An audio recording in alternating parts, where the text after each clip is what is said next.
வெல்க தமிழ், வாழ்க தமிழ்நாடு. மக்களை பிரிக்கும் சனாதானம் நிச்சயம் ஒழிக்கப்பட வேண்டும். நன்றி, வணக்கம். அப்படி மதவாதம் பேசுறவர்களே கடுமையாக எதிர்ப்பேங்கிற அர்த்தம் சொல்லாத வரும். இன்னைக்கு வரைக்கும் பார்க்கணும். அப்படி அவர்கிட்ட அப்படி உரத்த விமர்சனம் வரவில்லை என்பதையும் சேர்த்துதான் நான் பார்த்துக் கொள்கிறேன். அப்ப அதை புரிந்து கொண்டு உதயநிதி இப்படி வினையாற்றினா எடுத்துக்கலாமா? உதயநிதி ஆமா, ஒரு எதிர்கட்சி தலைவருங்கிற முறையில அவருடைய பேச்சு என்பது மிக செறிவாக இருக்கிறது. சில வரலாறுகளையும் குறிப்பிட்டு விட்டு திராவிட முன்னேற்ற கழகத்துடைய தலைமையில் தேர்தலை சந்திச்சு வென்ற தோழமை இயக்க சட்டமன்ற உறுப்பினருடைய ஆதரவோடு ஆட்சி அமைத்திருக்கக்கூடிய புதிய அரசிற்கும் மாண்பு முதலமைச்சர் அவர்களுக்கும் என்னுடைய வாழ்த்துக்களை நான் மீண்டும் தெரிவித்துக் கொள்கின்றேன். பிஜேபி சொல்லித்தான் இந்த பக்கம் வந்திருக்க வாய்ப்பு இருக்குங்கிறது கிட்டத்தட்ட எல்லா விமர்சகர்களும் ஒப்புக்கொள்ற விஷயமா இருக்குது. அப்ப அதை அவர் அந்த ஆதரவை ஏற்றுக்கொண்டால் ஆட்டோமேட்டிக்கா சிபிஎம், சிபிஐ, விசிகா வெளியேறவத்தான வாய்ப்பு இருக்கிறது. ஆமா, அப்படி வெளியேறுவது என்பது ஒரு வகையில நல்லதாகவும் போயிடும் நினைக்கிறேன். என்னன்னா, அவர்கள் எந்த சங்கடமும் இல்லாமல் சோதிடர் என்ற முறையில சேர்த்திருந்தார்னா அது கொஞ்சம் சிக்கலான விஷயம்தான். ஏனென்றால் சோதிடத்தின் அடிப்படையில் தான் அரசு நடக்கும் என்றால், இவருடைய நடவடிக்கையில் இருக்கும் என்றால் எந்த கிரகத்திடம் போய் அவர் விண்ணப்பிப்பது? யார் அதிமுக என்பதை விட இப்ப யார் ஆதரவா இல்லையாங்கிற பிரச்சனை வெடிச்சிருக்குது. அதை நம்ம எப்படி புரிஞ்சுக்கிறோம்? சி.வி. சண்முகம் அவர்கள் கொடுத்திருக்கிற பட்டியலை ஏற்றுக்கொண்டாரா பிரச்சனையே இல்லை. அவங்களை பொறுத்த வரைக்கும் நாங்க தான் அப்படின்னு சொல்லிட்டு போடுவாங்க. ஒருவேளை அதிகாரப்பூர்வமான கட்சி தலைமை இபிஎஸ் என்பதால் அவர்களுடைய அணியை தேர்ந்தெடுப்பதுதான் சட்ட சிக்கல் இல்லாமல் இருக்கும். இல்லைன்னா எடுத்த எடுப்பிலேயே ஒரு சட்ட பிரச்சனையை இந்த ஆட்சி தொடங்கிய காலகட்டத்திலே உடனடியாக சந்திக்க வேண்டியிருக்க வேண்டும். அதை தவிர்க்க வேண்டும் என்றால் நாளைய தினம் நடைபெறுகின்ற நம்பிக்கை கோரும் தீர்மானத்திற்கு எதிராக அனைத்து இந்திய அண்ணா திராவிட முன்னேற்ற கழகம் வாக்களிக்கும் என்பதை பொதுச் செயலாளர் முடிவு செய்திருக்கிறார். எதிர்த்து வாக்களிக்க வேண்டும். அது சட்ட ரீதியாக நடவடிக்கை மேற்கொள்ளப்படும். நீட்டில் மோசடி நடக்கவில்லை, நீட்டே ஒரு மோசடி தான் என்று சொல்லிட்டார். அப்ப அதெல்லாம் இவர் காதுல வாங்கிக்கிறாரா? இல்ல நானும் இந்த நீட் எதிர்ப்புல உறுப்பினர் என்று அறிவிக்கிறாரா? இப்ப ஆனா இவருங்க காமராஜர் ஒற்றை ஆள் தான், ஒரே ஒரு அவர் தான் தலைவர், அவர் தான் செயலாளர், அவர் தான் கொறடா என்பதால் அவர் முடிவெடுத்து விட்டார். நான் தாவேக ஆட்சி அமைக்க ஆதரவு அளிக்கிறேன் என்று சொல்லிவிட்டார். அப்ப ஏதோ ஒரு வகையில அந்த தினகரனுடைய அரசியலுக்கு ஒரு இப்போதைக்கு ஒரு முற்றுப்புள்ளி வைக்கப்பட்டிருக்கிறது என்பதை பார்க்க முடிகிறது.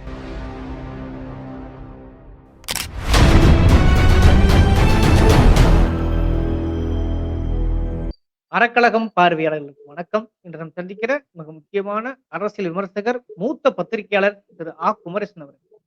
வணக்கம். குறிப்பா ஒரு வார காலமாகவே தமிழ்நாடு ஒரு தலைகீழ் மாற்றத்தை சந்தித்திருந்தது. உங்கள் கட்டுரையை வாசிக்க முடிந்தது. அதுல கூட பெரும்பாலான மக்கள் சரியாகத்தான் முடிவெடுத்திருக்கிறார்கள், இப்படி ஒன்றும் ஏமாளித்தனமாக இல்லைங்கிற துணில் இருந்தது. குறிப்பா நீங்க சொன்ன அந்த கட்டுரையில் சொல்றது மிக முக்கியமாக கவனிக்கணும்னாக்க, எடப்பாடியின் ஆதரவாளர்களால் அந்த ஆட்சியை நகர்த்த இருந்தால் சீராக நகர வாய்ப்பில்லைன்னு சொன்னீங்க.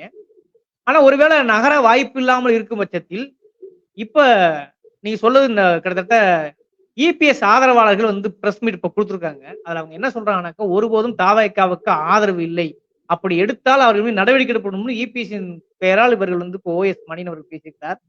இப்ப ஆதரவு இருக்குமா இருக்காதாங்கிறத எப்படி புரிஞ்சுக்கிறது? முதற்கட்டமா எப்படி பாக்குறீங்க?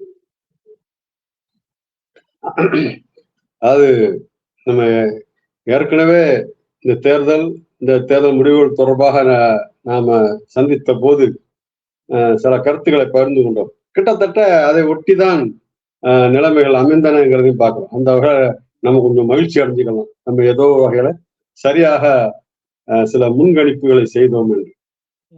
அதாவது எந்த கட்சி வெற்றி பெறும் அப்படிங்கிறதுல வேணா நிறைய இடைவெளி இருந்திருக்கலாம்.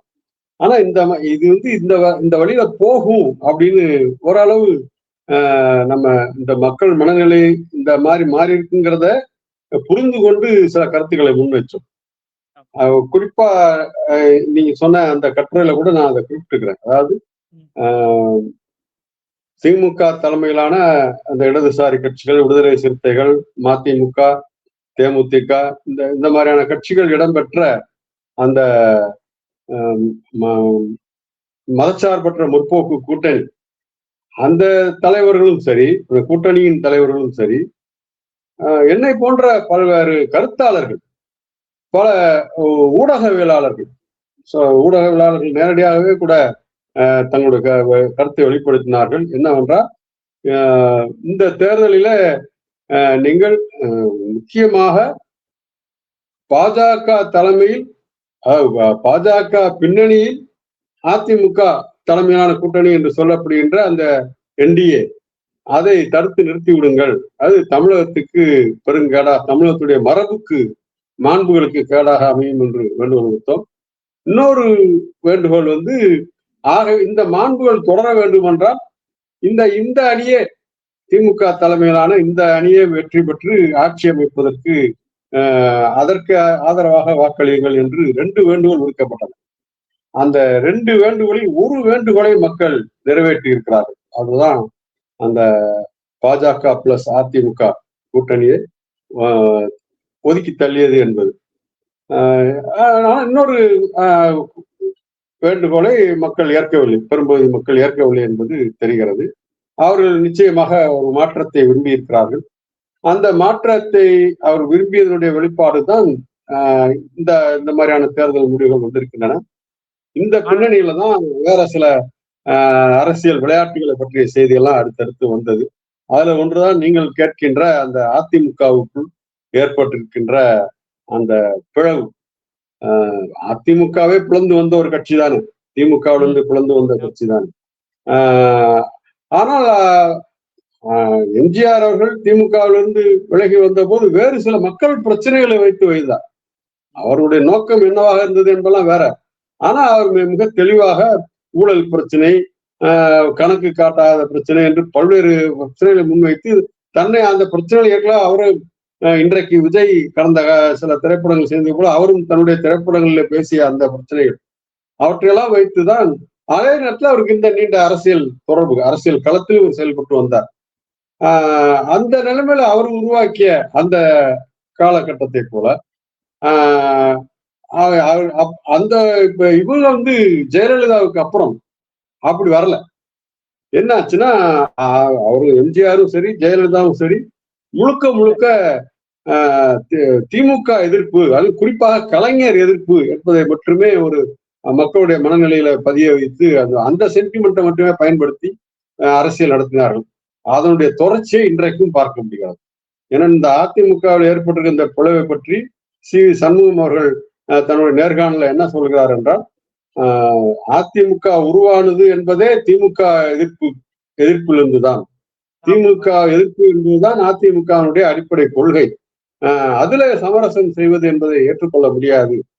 அதுல சில தகவல்லாம் ஏற்கனவே சில ஊடகங்களில் சந்தேகங்களாகவும் ஊகங்களாகவும் வைக்கப்பட்ட உறுதிப்படுத்துவது போல திமுகவில் ஒரு பகுதியினருக்கும் அதிமுகவுக்கு ஒரு பேச்சுவார்த்தை நடந்திருக்கிறது என்பதை கிட்டத்தட்ட ஒரு போட்டு உடைச்சிட்டாருன்னு சொல்லணும். சண்முகம் தலைமையிலான அணியினர் இவங்க வரக்கூடிய செய்திகள் சந்திப்பது மட்டும் பாக்கி.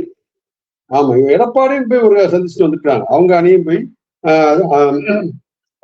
பேரவைத் தலைவர் சந்திச்சுட்டு வந்துட்டாங்க. இப்ப என்ன பேரவைத் தலைவர் என்ன முடிவெடுக்க போகிறார் என்பதுதான் இப்ப கேள்வியாக வருகிறது. இல்ல சட்டம் சார்ந்த நீங்க சொல்லக்கூடியது அதிமுகவில் யார் தலைமை என்பது குறித்து அதாவது சபாநாயகரிடம் பேசியிருக்காங்க. இப்ப என்ன ஓடிக்கிட்டு இருங்க, தாவேக்காவுக்கு யார் ஆதரவு என்பதுதான் பிரச்சனையா இருக்குது. அதுலயே முடிவு செய்யற ஒரு சிக்கல் இருக்கிறது. அதுதான் பாத்தீங்கன்னா சி.வி. சண்முகம் தலைமையில ஆதரவு கடிதம் கொடுக்கப்பட்டு விட்டது தாவேக்காவை ஆதரித்து, அதிமுக ஆதரிப்பதாக.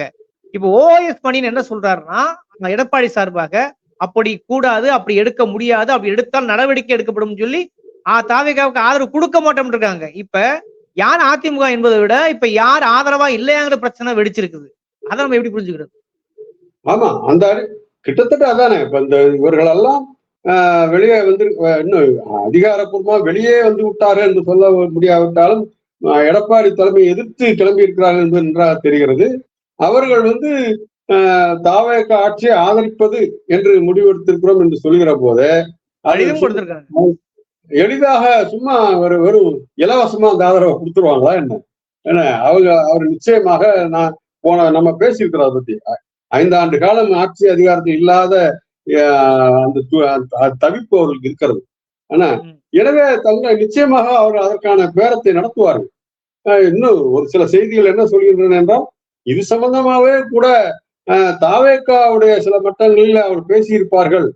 தாவேக்காவிலிருந்து ஒரு விதமான ஒரு பச்சை கொடி காட்டப்பட்டதை தொடர்ந்துதான் இந்த அளவுக்கு வெளியே வந்திருக்கிறார்கள் என்று கூட கருத்து வருது. இதெல்லாம் உறுதிப்படுத்தப்படாத தகவல் என்றாலும் எந்த ஒரு தகவலும் இப்போது நாம் நிராகரித்து விட முடியாத நிலைமையில தான் இருக்கிறோம். ஆனா இப்ப என்ன எங்கே வரும் என்றால், இப்ப சபாநாயகர் என்ன பேரவைத் தலைவர் நாளைக்கு அந்த வாக்கெடுப்பை அறிவிக்கிற போது அதிமுக எந்த பக்கம் வாக்களிக்கிறதுங்கிற கேள்வி வரும். அப்ப யார் அந்த கட்சியினுடைய சட்டமன்ற தலைவர், யார் அதனுடைய கொறடா, யார் அதனுடைய செயலாளர் என்பதை 2 தரப்புமே ஆளுக்கு ஆள் ஒரு பட்டியலை கொடுத்திருக்கிறாங்க. இதுல எந்த பட்டியலை பேரவைத் தலைவர் ஏற்றுக்கொள்கிறார் என்பதை பொறுத்துதான் நடவடிக்கை எடுக்கப்படுமா எடுக்கப்படாதா என்பது இருக்கிறது. ஒருவேளை சி.வி. சண்முகம் அவர்கள் கொடுத்திருக்கிற பட்டியலை ஏற்றுக்கொண்டாரா பிரச்சனையே இல்லை, அவங்களை பொறுத்த வரைக்கும் நாங்க தான் அப்படின்னு சொல்லி போயிடுவாங்க.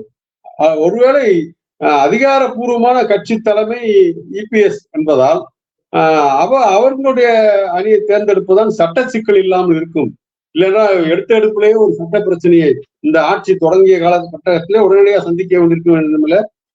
அதை தவிர்க்க வேண்டும் என்றால் அதிமுக கொடுத்திருக்கிற அந்த அணியை ஏற்றுக்கொள்வதுதான் சரி என்பதாக ஒரு முடிவு கூட வரலாம். இன்னொரு வாய்ப்பும் இருக்கிறது. என்னவென்றால், இது போன்ற கடிதங்கள் கொடுக்கப்படுகிற போது உடனடியாக பேரவைத் தலைவர் முடிவெடுக்க வேண்டும் என்று விதி கிடையாது. கொஞ்சம் போட்டு வச்சிருக்கோம். ஏன்னா எதை மட்டும் இல்ல, நாளைக்கு பின்ன இவங்க எங்களுடைய கட்சியினுடைய விதிகளை மீறி வாக்களித்து விட்டார்கள், இவர்களை நீக்க வேண்டும் என்று எடப்பாடி தரப்புல இருந்து ஒரு கடிதம் கொடுக்கப்படுதுன்னு வச்சுக்குவோம். அந்த கடிதத்தை கூட போட்டு வச்சிடலாம், உடனே முடிவெடுக்கணுங்கிறதுல. பல கடிதங்கள் அப்படி கடைசி வரை நடவடிக்கை என்பதே இல்லாமலே போயிருக்கின்றன.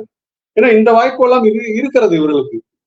எனவே இது ஒரு தமிழக மக்கள் ஒரு விறுவிறுப்பான தீர்ப்பை கொடுத்தார்கள். இப்பொழுது சட்டமன்றத்திலே அடுத்த கட்ட அத்தியாயமாக விறுவிறுப்பான காட்சிகள் அரங்கேற போகின்றன. அதை நாம் பார்க்க போகிறோம். ஓகே. இப்ப இன்னொரு விஷயம், இன்னைக்கு சட்டசபை துவங்கி இருக்கிறது. ஆளுநருக்கு, அதாவது சபாநாயகருக்கு நன்றி தெரிவிக்கும் கூட்டத்துல காரசாரமான விஷயங்கள் விவாதிக்கப்பட்டிருக்கிறது. குறிப்பாக உதயநிதி அவர்கள் பேசிய விஷயம் ஒரு பெரிய பேசுபொருளாக மாறி இருக்கிறது. உதாரணத்துக்கு கடைசி வணக்கம், நன்றி வணக்கம் சொல்லும்போது கூட மக்களிடையே பிரிவினையை உருவாக்குகிற சனாதனம் ஒழிக்கப்பட வேண்டும் சொல்லிருக்காரு. அதே மாதிரி அதிக பெரும்பான்மையை இந்த ஆட்சிக்கு மக்கள் கொடுக்கல, எங்கள் கட்சியின் ஆதரவில் தான் நீங்கள் ஆட்சி அமைத்துக்கள் சொல்லாமல் சொல்லி இருக்கிறார். இதுவும் ஒரு பேசும் பொருளாக இருக்கிறது. குறிப்பாக ஜனநாயகம் குறித்து முதல்வர் பேசும்போதும் அவர் ஒரு ஸ்கிரிப்டை வாசிச்சிருக்காரு. இதெல்லாம் நடந்திருக்கிறது. இந்த மோதல் ஆரோக்கியமானதா? ஏன் இதை கேட்கிறேன்னா, நீங்க கூட இந்த ஆட்சி நீரோட்டமானதா அல்லது நீர்க்குமிழியானதான்ற கேள்வி எழுப்பியிருக்கீங்க.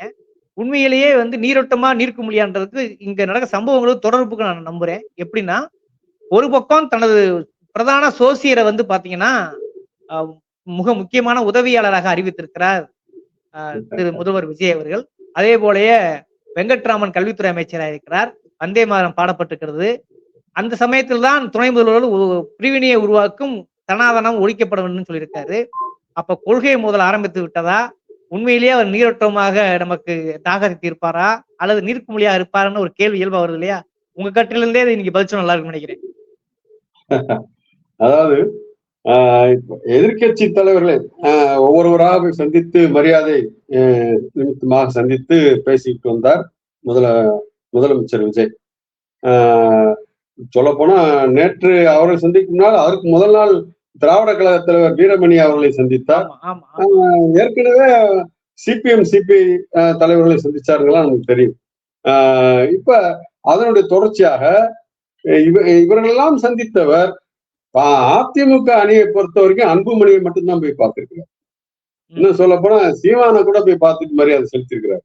ஆனா எடப்பாடியை பார்க்கல, பிஜேபியும் போய் பார்க்கல அப்படிங்கிறது நமக்கு தெரியுது. ஆனா அப்ப இது இதனுடைய குறியீடாக எச்சரிக்கையாக காய் நகர்த்துகிறார் என்று புரிந்து கொள்ளலாமா, அல்லது இப்போதைக்கு ஒரு உத்தியாக? ஆனா இப்போதைக்கு சில ஏன்னா ஆதரவு தெரிவிக்கிற கட்சிகள் இவர்களை இந்த வகுப்புவாத சக்திகளுக்கு, மதவாதத்தை அரசியலாக பயன்படுத்துகிற சக்திகளுக்கு எந்த வகையிலும் துணை போய்விடக் கூடாது என்பதில் உறுதியாக இருக்கிறார்கள்.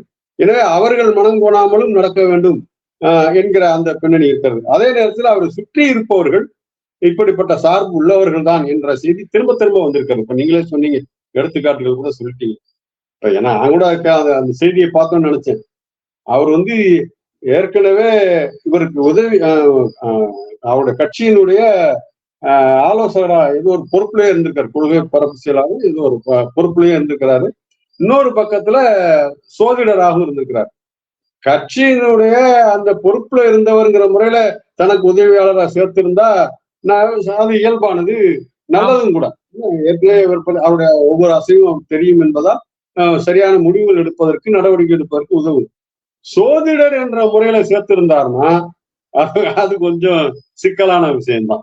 ஏனென்றால் சோதிடத்தின் அடிப்படையில் தான் அரசு நடக்கும் என்றால், இவருடைய நடவடிக்கையில் இருக்கும் என்றால், அப்ப மக்கள் யாரை நம்ப, எந்த கிரகத்திடம் போய் அவர், சோதிடம்னா அதான் கிரகம் தீர்மானிக்கிறது தானே, எந்த கிரகத்திடம் போய் அவர் விண்ணப்பிப்பது? இந்த பிரச்சனை இருக்கிறது. ஆனா இந்த ஐயம் எழுவது என்பது இயல்பாக இருக்கிறது. அவர் சுற்றி ஏற்கனவே சொல்லப்பட்டு வந்திருக்கிறது. ஏதோ ஒரு வகையில் அவர் பிஜேபியுடைய ஒரு அந்த காய் நகரத்தோடு சம்பந்தப்பட்டவர்கள் தான் என்கிற அந்த சந்தேகம் இருக்கிறது. அந்த சந்தேகத்தை இவர் மட்டும் இல்ல, கல்வித்துறை அமைச்சரும் சந்தேகத்துக்கு ஆளாகிறார். அதே மாதிரி கீர்த்தனாங்கிற ஒரு பெண்மணியும் நேரடியாக மோடி ஆதரித்து பேசக்கூடிய ஒருவர் அமைச்சராக இருக்கிறார். ஆமா ஆமாதான். அதனாலதான் சொன்னாங்க, இப்ப இந்த சொல்லப்போனால் இடதுசாரி கட்சிகள் இவர்களுக்கு ஆதரவு அளிப்பது என்ற முடிவு எடுத்த போது பலரும் என்கிட்டையும் சரி, அவங்களுடைய பதிவுகள்லையும் சரி இந்த கருத்தை வெளிப்படுத்துறாங்க. இவங்க எப்படி நம்புறீங்க? அவங்க கூட இருக்கிறவங்க பூரா பிஜேபி ஆட்கள் அல்லது பிஜேபியால் அனுப்பி வைக்கப்பட்டவர்கள். அப்படி இருக்கும்போது அவர்களை மீறி இவர் செயல்படுவார் என்று, அல்லது இந்த மதச்சார்பின்மைக்கும் இந்த சமூக நீதி போன்ற கோட்பாடுகளுக்கும் துணையாகத்தான் இருப்பார் என்று எப்படி நம்புகிறீர்கள்? மிக விரைவில் அவர் அந்த பக்கம் போய்விடுவார்.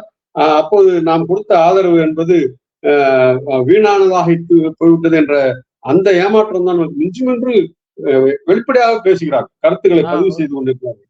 எனவே அந்த கவலை என்று இருக்கத்தான் செய்கிறது. ஆகவேதான் சொல்கிறேன். அப்ப இந்த மாதிரி கருத்துக்களும் ஓடிக்கொண்டிருக்கின்றன என்பதை வைத்து, இன்னொன்னு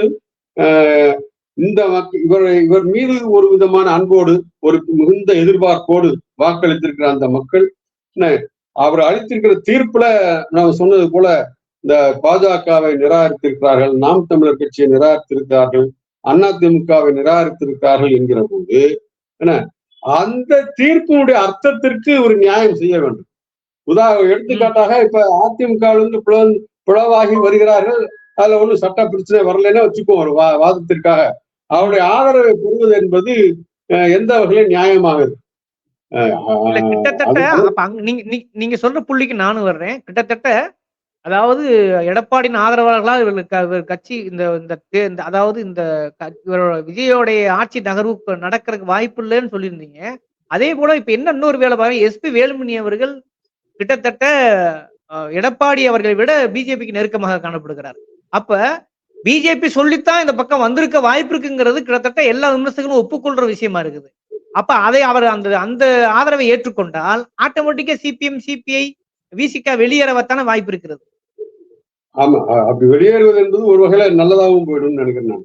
என்னன்னா, அவர்கள் எந்த சங்கடமும் இல்லாமல் ஆதரவு அளித்து விட்டோமே, நாளைக்கு இப்படிலாம் போய் கொண்டிருக்காரு என்கிற எந்த சங்கடத்துக்கும் இல்லாமல், உங்களுக்கு தான் போதுமான ஆட்கள் அங்கிருந்து கிடைச்சிட்டாங்களே, நீங்க ஆட்சி நடத்துங்க, நாங்க பார்க்கணும்னு சொல்லிட்டு இப்போ நேருக்கு நேராக ஒவ்வொரு பிரச்சனையும் மக்களுக்காக குரல் கொடுக்க முடியும், மக்களுக்காக போராட்டங்களை நடத்த முடியும். அது ஒரு நல்ல வாய்ப்பாக கூட அமைந்துவிடும்.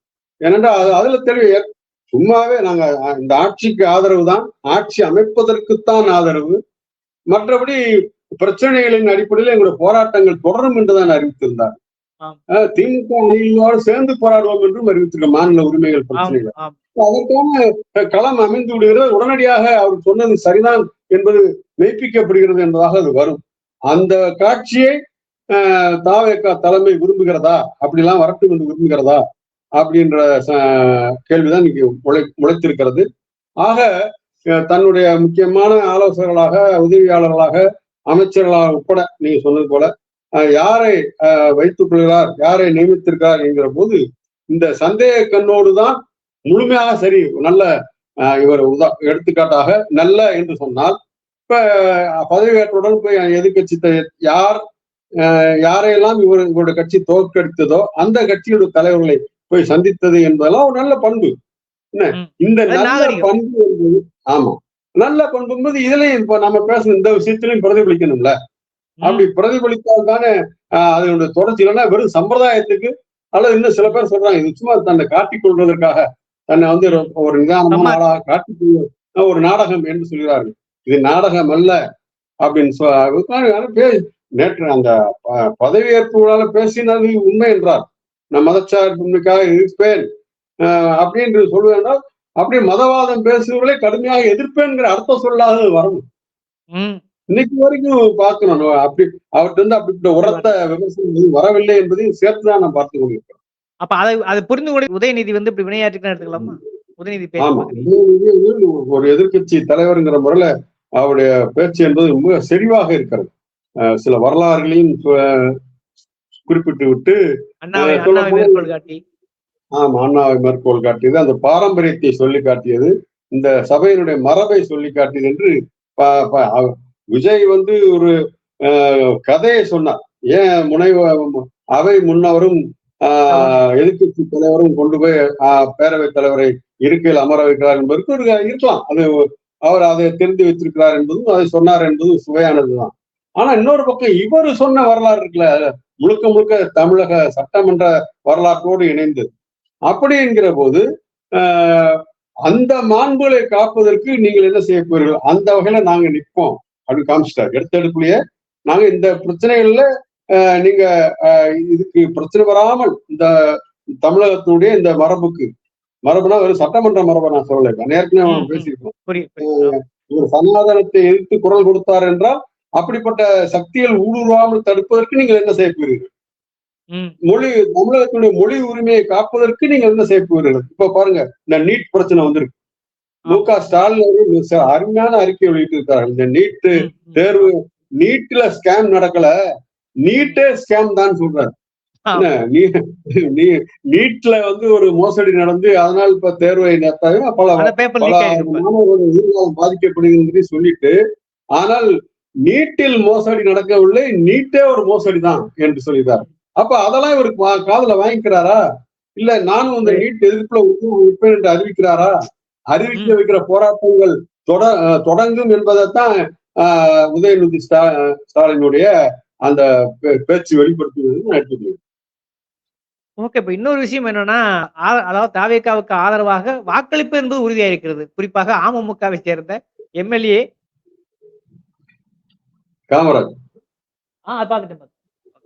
காமராஜ் அவர்கள் ஆதரவு அளிப்பேன்னு உறுதியளிச்சிருக்கிறாரு.